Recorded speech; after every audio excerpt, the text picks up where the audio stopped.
नमस्कार दोस्तों, मैं हूं आपका दोस्त संचित। स्वागत करता हूं नॉलेज गेट पर। इस वीडियो में आपसे बात करूंगा टाइप ऑफ एनालिसिस के बारे में। कई बार आपने सुना होगा ये टर्म ना, worst case, best case and average case. Trust me, इसका जो फंडामेंटल अंडरस्टैंडिंग है वो कहीं ना कहीं समझने में दिक्कत हो जाती है। जल्दी से एक बार आपको बता देता हूँ वीडियो में कौन कौन से चैप्टर होने वाले हैं। तो मैं आपसे बात करूंगा वर्स्ट केस एनालिसिस क्या है, बेस्ट केस क्या है, एवरेज क्या है। देन टोटल कंक्लूजन निकालेंगे कि अल्टीमेटली हमें क्या करना चाहिए, हमारे काम का कौन है कौन नहीं है। And finally will have a homework question, जैसा हर वीडियो का रिचुअल है। तो चलिए डिस्कशन शुरू करते हैं। उससे पहले अगर आप चाहें तो बेल आइकन प्रेस करके चैनल को सब्सक्राइब जरूर कर लीजिएगा, वीडियो को लाइक करिए सो दैट हम कहीं खो ना जाएं यूट्यूब के इन एल्गोरिदम्स में। चलिए सर, सबसे पहले समझाता हूँ वर्स्ट केस एनालिसिस। देखो, ऑलरेडी मैं आपसे बात कर चुका हूँ पहले भी, जब हमने अपर बाउंड लोअर बाउंड की बात की, एसिम्प्टोटिक नोटेशन इन जनरल। पहले समझते हैं वर्स्ट केस एनालिसिस होता क्या है, देन आपको समझाऊंगा हमें इसका यूटिलिटी क्या है। इन जनरल इट मीन्स कि वो कौन सा इनपुट क्लास होगा जिस पे एल्गोरिथम मैक्सिमम टाइम ले। देखो, हम कोई भी एल्गोरिथम बनाएंगे, फॉर एग्जांपल यहाँ पर मैं एक बहुत सिंपल सा आइडिया लिख रहा हूँ। एक लीनियर एरे मेरे पास है जिसमें 6 इंडेक्सेस हैं, कुछ वैल्यूज रखी हुई है और हमें सर्च करना है। सिंपल लीनियर सर्च है ना, कोई सॉर्टेड नहीं है, कुछ नहीं है, रैंडम है, तो एक एक करके आपको सर्च करना पड़ेगा। So what is the worst case? सबसे बुरा क्या हो सकता है आपके साथ कि जिसमें algorithm maximum number of step ले। और यहाँ पर वो क्या है बताइए।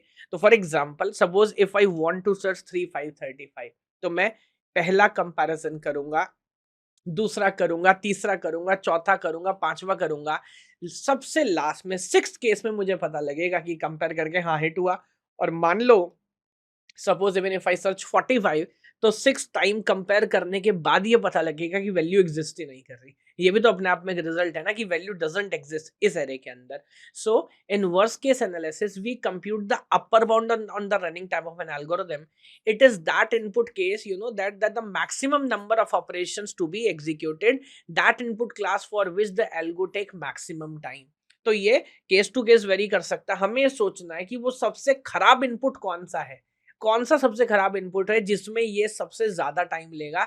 That is called the worst case, कि ये वर्स्ट केस है।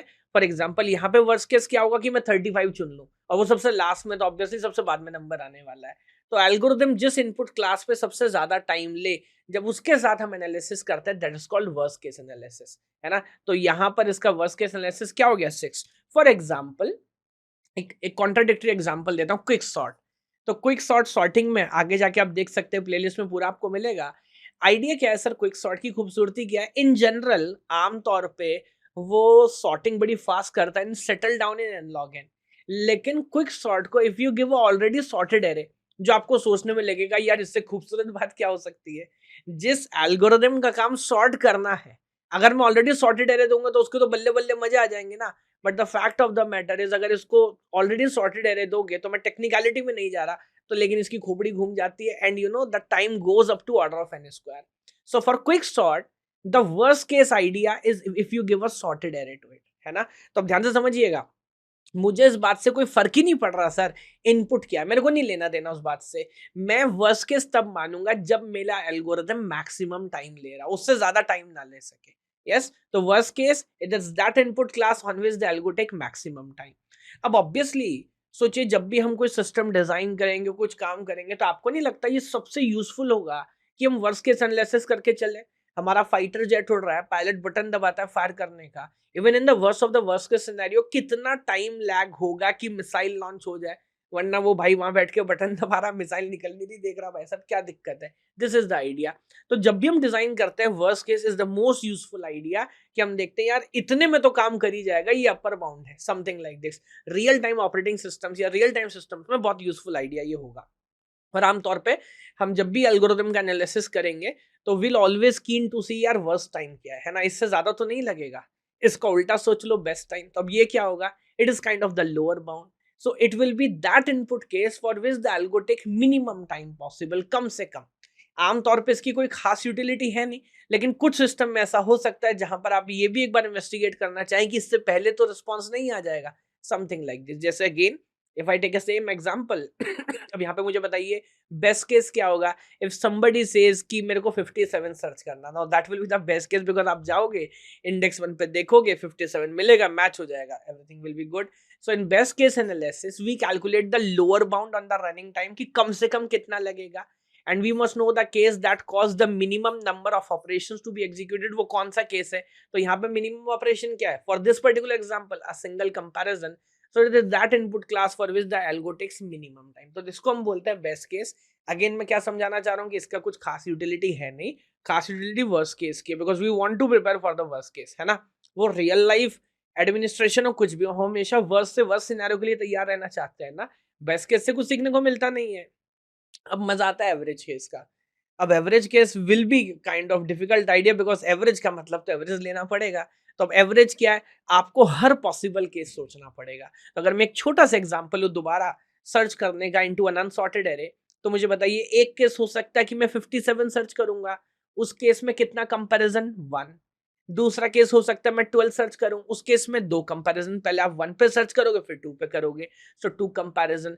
43 के लिए 3 करने पड़ेंगे, 68 के लिए 4 करने पड़ेंगे, 26 के लिए 5 करने पड़ेंगे, फाइनली 35 या किसी अदर वैल्यू के लिए, फिलहाल मैं यही केस मान के चलता हूं जो मेरे पास है, 6 करना पड़ेगा। एवरेज करना है तो क्या करना है? तो एवरेज करना आप जानते हैं, सबको सम करो और टोटल जो भी काउंट है divide by this. Now this is nothing but the sum of n natural number. अगर मेरे पास n नंबर ऑफ इंडेक्सेस होते तो it will be like 1 + 2 + 3 up till ये चला जाता है n तक। तो what is sum of first n natural number? Sir it is n into n plus 1। यस, n into n plus 1। और एवरेज मैं कर रहा हूं तो टोटल काउंट जो है n into n plus 1 divide by 2, है ना। ये मेरा एवरेज सम आ जाएगा और इसको मैं डिवाइड कर सकता हूं किससे? n से, टोटल काउंट से। तो यहां पर एवरेज क्या आएगा? It is something like n/2, है ना। This is a kind of average number. तो इस केस में आप देख सकते हो कि लगभग लगभग वो 3 और 4 के बीच में कहीं पे आ रहा होगा, समथिंग लाइक दिस। अब मजे की बात क्या है, एक छोटा सा केस मैंने लिया, यहाँ पर तो टैबुलेशन करना पॉसिबल है। बहुत सारे केसेस में इवन एरे के अंदर भी यार नंबर फिक्स कर दिए ना आपने, डोंट यू थिंक कि कितने पॉसिबल नंबर हो सकते हैं? सो टोटल केस टैबुलेट कर पाना और उनको एनालाइज कर पाना ये प्रैक्टिकली काइंड ऑफ पॉसिबल नहीं होता। So that is the reason even standard books में एल्गोरिथम का आपको वर्स्ट केस मिलेगा, कोई बहुत अच्छा है तो हो सकता है वो बेस्ट केस भी लिख दे, एवरेज केस शायद ही कभी देखने को मिलेगा, because in general exact average case compute करना काइंड ऑफ पॉसिबल ही नहीं है, केसेस इतने सारे हैं। अगर मैं इसकी डिटेल अंडरस्टैंडिंग बनाने की कोशिश करूं, देयर यू सी कोई प्रॉब्लम है, इनपुट केस की बात कर रहा हूं, तो input case 1, input case 2, input case 3 up till suppose I can have k number of input case. See in every problem हर केस के होने की प्रोबेबिलिटी सेम हो जरूरी नहीं है। तो मैं साथ में ये भी मेंशन करके चलता हूं कि केस 1 आने की प्रोबेबिलिटी p1 होगी, केस 2 आने की p2 and then that is p3 and certainly this will be like pk। ऐसा हो सकता है।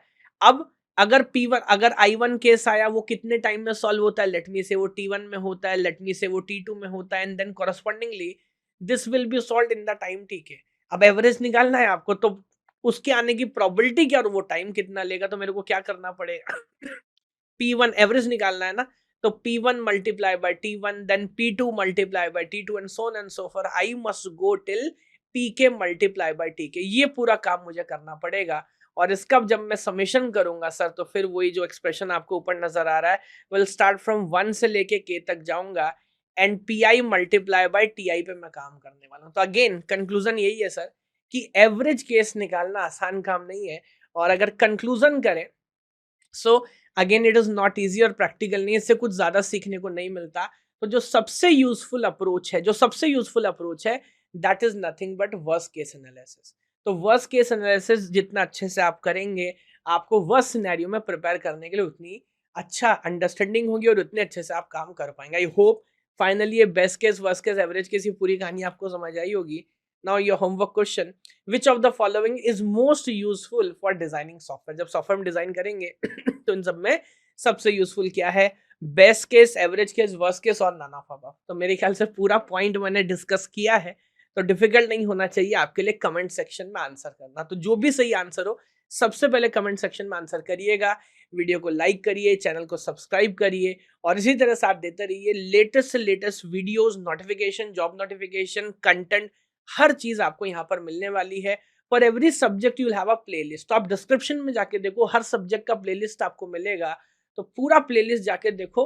Your preparation will be damn good, whether it is university exams और गेट और नेट और what ever it is. Yes, thank you so much. भगवान आप सभी को खुश रखे। जय हिंद।